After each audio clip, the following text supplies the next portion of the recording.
Николай Рубцов. Журавли.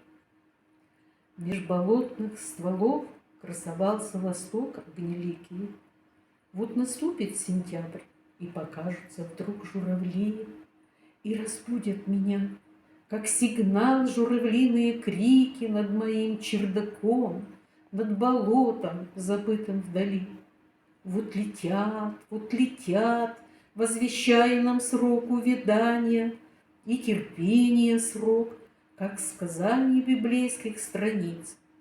Все, что есть на душе, до конца выражает рыдание и могучий полет этих гордых, прославленных птиц. Широко на Руси машут птицам прощальные руки. Помрачение болот и безлюдье знобящих полей это выразит все, как сказание небесные звуки далеко разгласит улетающий плач журавлей.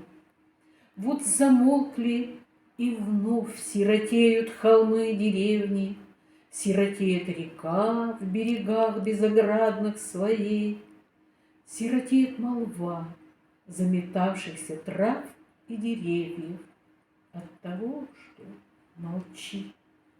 Так никто уж не выразит их.